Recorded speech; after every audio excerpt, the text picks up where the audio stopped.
अस्सलाम वालेकुम दोस्तों, मैं हूं खालिद मोइन और आप देख रहे हैं अदब व फ़नून नामा। आज अदब व फ़नून नामे में हम एक अदब की दो बड़ी शख्सियात के दरमियान एक रंजिश और रंजिश का एक बाकायदा एक तनाज़ा और एक झगड़ा पैदा हुआ, हम उस पर बात करेंगे। ये दो शख्सियात इनसे आप वाकिफ़ हैं अच्छी तरह। पहली शख्सियत तो एक बहुत बड़ी शख्सियत है, ज़ाहिर है, जो उर्दू अफसाना और उर्दू नावल के हवाले से एक अजीम तख्लीक़कार हैं। उनका नाम है क़ुर्रतुल ऐन हैदर, जो 1927 में उनकी पैदाइश है और 2007 में उनका इंतकाल हुआ। क़ुर्रतुल ऐन हैदर को ऐनी आपा भी कहा जाता है, ऐनी भी कहा जाता है।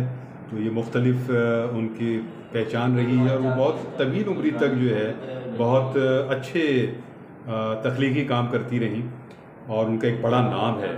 शऊर की रॉ के हवाले से भी उनका जो है बड़ा एक नाम है और वर्जीना वुल्फ के हवाले से जो टेक्निक थी उनकी शऊर की रॉ, वो उर्दू अदब में हमारे यहाँ क़ुर्रतुल ऐन हैदर के यहाँ देखने में आती है। उनके जो नावल हैं उसमें मेरे भी सनम खाने और सफ़ीना-ए ग़म-ए-दिल, और फिर उसके बाद उनके बड़े नावल हैं जिसमें आग का दरिया और आखिरी शब के हमसफ़र, और उनकी ख़ुद नविश्त है कार जहाँ दराज है, वो भी बहुत अहम है, उसके कई हिस्से आ चुके हैं। तो इस हवाले से देखा जाए तो क़ुर्रतुल ऐन हैदर का बड़ा काम है और उन्होंने आखिरी वक्त तक अपना काम किया और अफसाने भी लिखे उन्होंने और सफ़रनामे भी लिखे, रिपोर्टाज भी लिखी उन्होंने और बहुत बहुत बड़ा काम किया उन्होंने। दूसरी शख्सियत जो है वो भी बड़ी मकबूल शख्सियत है, एक ऐसी शख्सियत है जिसने बड़ा एक उर्दू शायरी में नाम पैदा किया और बहुत कम उम्री से नाम पैदा किया। उनका नाम है परवीन शाकिर। जी हाँ, परवीन शाकिर जो है वो खुशबू जब उनकी पहली किताब आई तो उसने जो है वो एक पूरा फतह कर लिया। उर्दू शायरी में ये एक नई आवाज़ थी जो निसाई लहजे के साथ थी और एक मिडिल क्लास लड़की और नौजवान लड़की के एहसासात और जज्बात उसके अंदर मौजूद थे और उस शायरी से उनकी जो शोहरत है वो पूरी उर्दू दुनिया में फैली।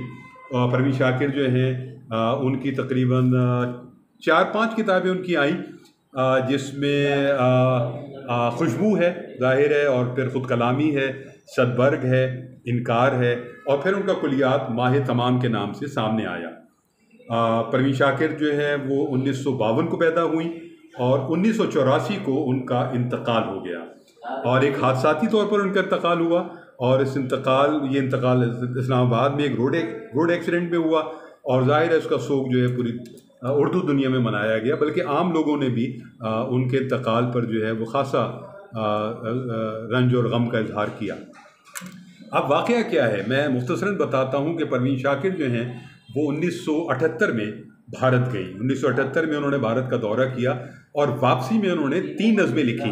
ये नज़में जो हैं वो ताज महल, फ़िराक गोरखपुरी की शख्सियत पर और क़ुर्रतुल ऐन हैदर की शख्सियत पर उन्होंने नज़में लिखी, जो 1978 में ही कराची के एक मारूफ अदबी रिसाले सीप में शाया हुई और ये नज़में इकट्ठी शाया हुई और ये नज़में छपने के बाद क़ुर्रतुल ऐन हैदर पर जो नज़्म शाया हुई थी उनकी, परवीन शाकिर की, उस पर क़ुर्रतुल ऐन हैदर ने एक बहुत रिएक्शन दिखाया, क्योंकि उनका ख़्याल था कि ये नज़्म जो है उनकी शख्सियत और उनके फ़न के हवाले से एक ऐसी नज़्म नहीं है जो खराज तहसीन के ज़ुमरे में आती है। हालांकि परवीन शाकिर ने तो इस नज़्म को खराज तहसीन के ज़ुमरे में ही पेश किया, लेकिन उन्होंने क़ुर्रतुल ऐन हैदर ने ये शुमारा जो है 1978 में शाया हुआ और ये शुमारे का नंबर जो था वो 38 था और इस सीप रिसाले के मुदीर जो हैं वो नसीम दुरानी साहब हैं और ये रिसाला बहुत मकबूल है पाकिस्तान में, भारत में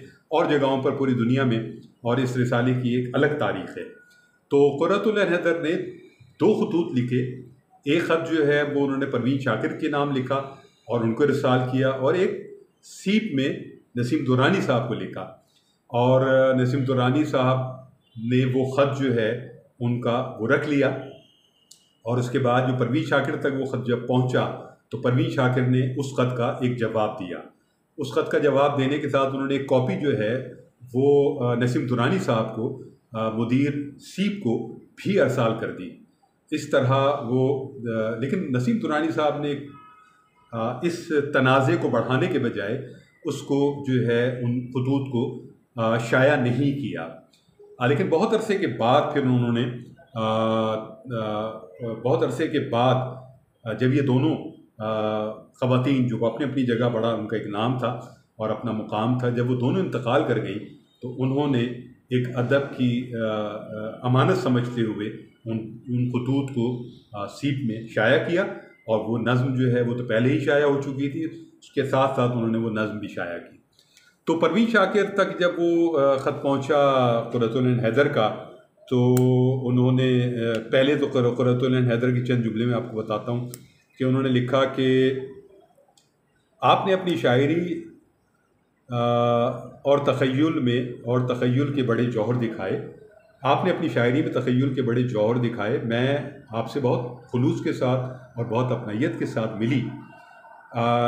मेरी समझ में नहीं आता कि आपने मेरे मुतालिक इस कदर लच्चर अल्फाज, जी हाँ ये क़ुर्रतुल ऐन हैदर का ख़त है, कि इस कदर लच्चर अल्फाज किस तरह और क्यों इस्तेमाल किए। आपको मैं किस तरह फिगर ऑफ ट्रेजडी और फ्रस्ट्रेशन में नज़र आई। इस किस्म की सेक नज़में, बीमार नज़में लिख कर आप अपनी शोहरत में इजाफ़ा करना चाहते हैं। ये एक बहुत सख्त ख़त था। इसके अलावा भी बहुत से जुमले थे। परवीन शाकिर का तो ख्याल ये था कि ये ख़त उन्होंने क़ुर्रतुल ऐन हैदर की शख्सियत और उनका जो फ़न है उसको खिराज तहसीन पेश करने के लिए लिखा है। तो इसमें परवीन शाकिर ने भी बहुत एक उसका बहुत जिस तरह का ये तीखा ख़त था, सख्त ख़त था, तो परवीन शाकिर ने भी ज़ाहिर है कि उस ख़त का जवाब उसी अंदाज में दिया, उनकी शख्सियत का ख्याल करते हुए और चीज़ों की वजाहत भी की और साथ साथ कहीं कुछ तल्ख़ लहजा भी इख्तियार किया।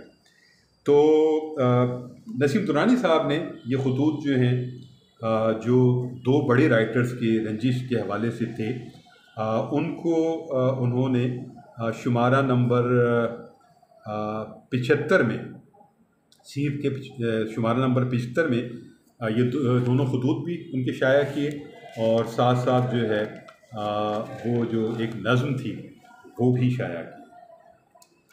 तो ये एक बहुत बड़ा तनाज़ा था, इसने बहुत शोहरत पाई और फिर शायद नई नस्ल उससे वाकिफ़ ना हो, फिर ये ज़ाहिर है कि मुख्तलिफ़ गर्द आलूद वाक़यात सफ़ात में ये वाक़या दब गए। और मेरी ख्वाहिश थी कि ये एक तनाज़ा ऐसा तनाज़ा था जो दो बड़ी शख्सियात, मकबूल शख्सियात, शोहरत वाली शख्सियात के दरमियान हुआ और किस तरह उन्होंने इस मसले को हैंडल किया। तो अपनी अपनी जगह तहज़ीब भी बरती गई और कहीं कहीं तल्ख़ लहजा भी इख्तियार किया गया। लेकिन शख्सियत पर बहुत ज़्यादा कीचड़ नहीं उछाली दोनों ने और अपने अपने दायरा कार को अदब की हदूद में रखा। तल्ख़ी थोड़ी दोनों के लहजों में आई, लेकिन ये एक बहुत बड़ा सबक है कि आज हम जब किसी के ख़िलाफ़ बात करते हैं, इख्तलाफ करते हैं या कोई रंजिश हो जाती है, तो हम सबसे पहला हमला ज़ातियात पर करते हैं और ऐसी की तैसी कर देते हैं। बहुत सी जगहों पर तो मैं देखता हूँ कि जहाँ कोई बात भी नहीं होती और कोई ऐसा किसी का इन्वॉल्वमेंट भी नहीं होता, उसको भी बहुत जल्द हम उसकी शख्सियत और किरदार के परखचे उड़ा देते हैं और फिर हम अपने आप को चैम्पियन समझते हैं। तो इन लोगों से हमें सीखना चाहिए कि ये सारा इतना बड़ा तनाज़ा होने के बावजूद दोनों ने अपनी अपनी जगह अदब के साथ एक दूसरे को की वजाहत भी की और कहीं कहीं लहजे को तल्ख़ भी किया और कहीं कहीं अपनी जो है वो लिखी हुई चीज़ों की सफाई भी पेश की। अब वो नज़्म क्या है, आखिर में मैं आपको वो नज़्म भी सुनाता हूँ जो परवीन शाकिर ने क़ुर्रतुल ऐन हैदर की शख्सियत और उनके फ़न पर को खराज तहसीन पेश करने के लिए लिखी। इस नज़्म में वैसे बहुत सी जगहें ऐसी हैं जहाँ के अगर क़ुर्रतुल ऐन हैदर को गलतफ़हमियाँ हुई तो इस नज़्म में मुझे ऐसी चीज़ें महसूस होती हैं और लोगों को भी हुई, शायद आपको भी हों। वो नज़्म इस तरह है कि और ये बहुत हिंदी के डिक्शन में लिखी हुई नज़्म है कि जीवन जहर को मुझ पर अमृत निकालने वाली मोहनी भरा पियाला हाथों में लिए प्यासी बैठी है। वक्त का राहू घूंट पे घूंट पिए जाता है, प्यास से बेकल और चुप है, ऐसी प्यास कि जैसे उसके सातों जन्म की जीठ पे कांटे गड़े हुए हैं। सागर उसका जन्म, भुवन और जल को उससे बैर। सागर उसका जन्म, भुवन और जल को उससे बैर। रेत पे चलते चलते अब तो जलने लगे हैं पैर। रेत भी ऐसी जिसकी चमक से आंखें झुलस गई हैं। रेत भी ऐसी जिसकी चमक से आंखें झुलस गई हैं। आबे ज़र से नाम लिखे जाने की तमन्ना पूरी हुई पर। आबे ज़र से नाम लिखे जाने की तमन्ना पूरी हुई पर देवी बेबस देख रही है। देवी बेबस देख रही है। प्यासी आंखें, प्यासी आत्मा सोना कैसे पी ले। प्यासी आत्मा सोना कैसे पी ले। एक संसार को रोशनी बांटने वाला सूरज अपने ब्रिज की तारीकी को किस नाखुन से छीले। और आखिरी इसका मिसरा है कि शाम आते आते काली दीवार फिर ऊंची हो जाती है। तो ये वो नज़्म है और इसमें ज़ाहिर है कि ऐसे बहुत से इशारे, चाहे वो लाशऊरी सतह पर आए हों या शऊरी सतह पर आए हों, तो उसमें एक ऐसी शख्सियत का हियोला सामने आता है जो सब कुछ पाने के बावजूद अंदर से प्यासी है, बाहर से प्यासी है। और आबे ज़र से उसका नाम लिखा जा चुका है, लेकिन उसकी तकदीर जो है उसमें कालक है। उसमें जो है वो शाम आते आते काली दीवार ऊंची हो जाती है और प्यास से वो बेकल है, लेकिन वो अपनी प्यास बुझा नहीं सकती। तो इस तरह की चीज़ें तो हैं। बहरहाल तो ये एक नज़्म थी। मैंने एक तारीख़ के झरोकों से एक अहम अदबी रंजिश को आपके सामने पेश किया। फ़ैसला आप लोग कर सकते हैं और देख सकते हैं कि परवीन शाकिर ने किस ज़र्फ़ का मुज़ाहरा किया और क़ुर्रतुल ऐन हैदर को जो बातें बुरी लगी उन्होंने वो किस तरह उसका रिएक्शन दिया। तो बहरहाल ये तारीख़ की अमानत है। और नसीम दुरानी साहब ने बहुत अच्छा किया कि वो ख़ुतूत शाया किए और ये नज़्म शाया की और हम सबको उससे बाखबर रखा। तो यहाँ खालिद मोइन को इजाज़त दीजिए। अपना और अपने अहबाब का ख्याल रखिए। कोरोना पाकिस्तान, भारत हर जगह बहुत तेज़ी के साथ अपने पंजे गाड़ रहा है। बचत एहतियात में ही है। अदब व फ़नून नामा ज़िंदाबाद, पाकिस्तान पाइंदाबाद। खुदा हाफिज़ व नासिर।